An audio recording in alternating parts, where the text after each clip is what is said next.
دوسری حدیث پاک میرے اور آپ کے آقا حضور صلی اللہ علیہ وسلم فرماتے ہیں، ام المومنین حضرت عائشہ رضی اللہ تعالیٰ عنہ اس حدیث پاک کی راوی وہ فرماتی ہیں، من ابتلی من البنات بشیء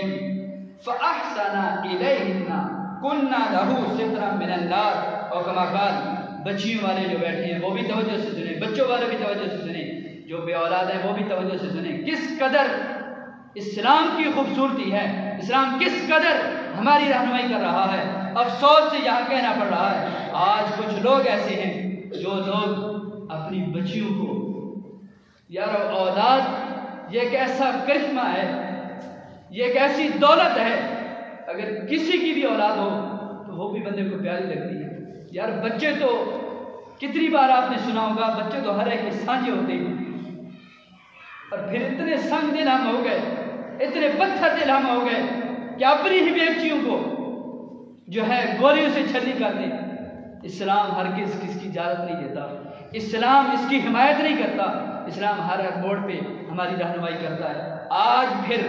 افسوس دوسرا اس بات پہ یہ ہے، آج تو ہر بندہ اس کی مذمت بھی کر رہا ہے، اس کو روکنے کی کوشش بھی کر رہا ہے، اچھی بات ہے، لیکن میں جہاں تک آپ کو پیغام دینا چاہتا ہوں وہ یہ ہے کہ ہمیں معاشرے کے بگاڑ کے شروع پوائنٹ کو، سٹارٹنگ پوائنٹ کو دیکھنا ہوگا۔ سٹارٹنگ پوائنٹ کیا ہوتا ہے؟ ہمارے معاشرے کے اندر ہمارے بچے، ہماری بچیاں طواف کریں، ہم شروع کے اندر ان کی رہنمائی نہیں کرتے، ان کی دیکھ بھال، ان کی تربیت نہیں کرتے، ہم یہ نہیں دیکھتے کہ کہاں بیٹھ رہا ہے، کہاں اٹھ رہا ہے، اور پھر کتنے اخبارات کے اندر آپ نے پڑھا ہوگا، کتنی میڈیا پہ آپ نے دیکھا ہوگا کہ لوگوں نے خبریں دی ہوئی ہیں کہ نو مولود چھوٹا بچہ یا بچی وہ کتنے ڈھیروں پہ جا کر ملتے ہیں۔ ان کی وجہ کیا ہوتی ہے کہ وہ پھر اللہ معاف کرے، اس کی وجہ یہی ہوتی ہے یا تو پھر ملاپ غلط ہوتا ہے، یا ایسے معاشرے کے بگاڑ ہوتا ہے کہ وہ بچی کو برداشت نہیں کر سکتے، اس وجہ سے ڈھیروں پر ملتی ہے۔ وہ اس وقت ہم نے اگر اس برائی کے سیلاب کو روکا ہوتا، اس وقت اس کے آگے ہم نے بند باندھے ہوتے، آج یہ دکھ ہمیں نہ دیکھنا پڑتا۔ یارو بچیاں کس قدر رحمت ہوتی ہیں۔ میرے اور آپ کے آقا حضور صلی اللہ علیہ وسلم فرماتی ہیں، جس شخص کو رب بیٹیاں دے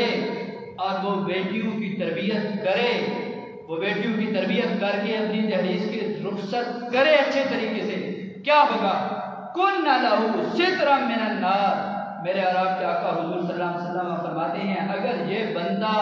شامت اعمال کی وجہ سے دوزخ کی طرف جا رہا ہوگا، وہ بچیاں اس کے لیے درمیان میں رکاوٹ بن جائیں گی، اور وہ دوزخ سے نہیں بلکہ اس کو رب کائنات جنت عطا فرمائے گا۔ کس شخص